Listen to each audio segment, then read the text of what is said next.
plaintiff against the defendant as owner and driver of the taxicab in question. The claim of the plaintiff is that while the defendant was driving his taxicab on July 4th, 1994 on First Avenue at about 54th Street, and while plaintiff was lawfully crossing First Avenue at 54th Street, the defendant negligently operated the taxicab and caused it to collide with the plaintiff, and as a result thereof, the plaintiff sustained injuries for which he claims damages, and the plaintiff asserts that this occurrence happened without any negligence upon his part, which contributed to the accident or the occurrence. These claims by the plaintiff are denied by the defendant. Each side has submitted his proof, the plaintiff in support of his claims and the defendant in support of his denials. This raises a question of fact, and that question of fact is being submitted by the court to the jury for determination by the jury. You are to determine what are the facts in this case from a consideration of all the evidence and testimony in the case.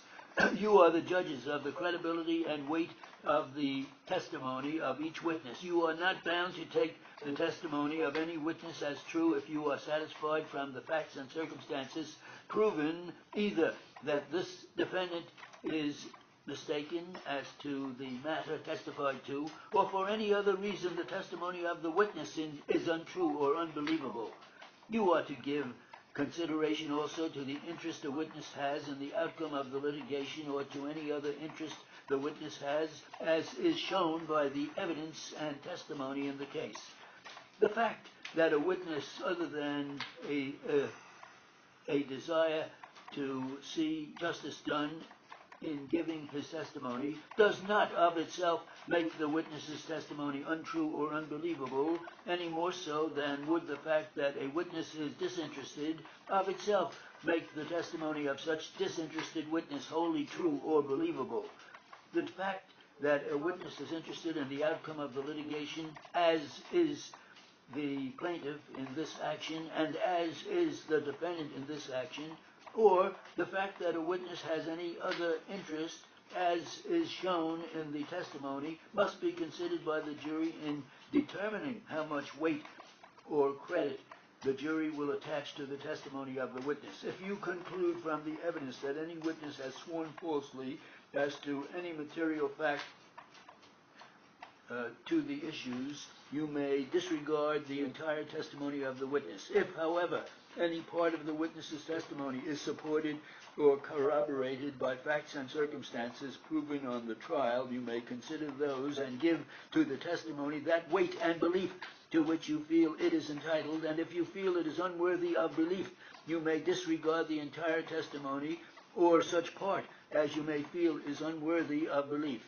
You have seen the witnesses and have heard their testimony, and you have observed their manner and appearance in giving their testimony, and you are to be guided thereby in concluding how much weight or credit you will attach to the testimony of the witnesses. You must consider all of the evidence and testimony and all of the facts and circumstances as they have been developed during the trial, and give to the several parts of the weight and credit to which they are entitled in your opinion. All the evidence in the case, all of the testimony of the witnesses recollected by the jury must be considered by the jury in arriving at a verdict.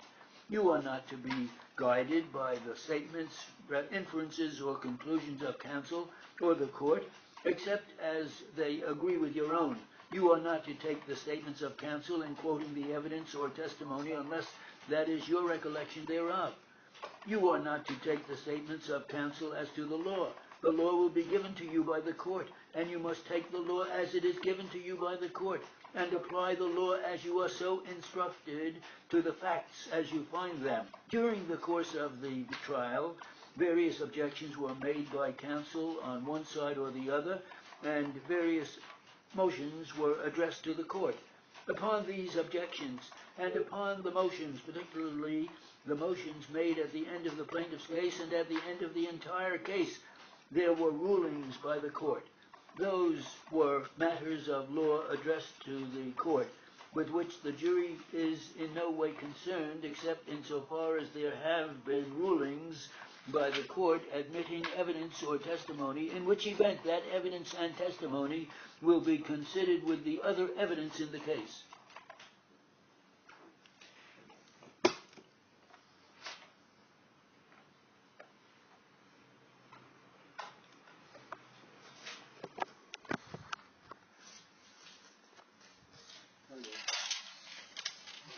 again? 670. 170?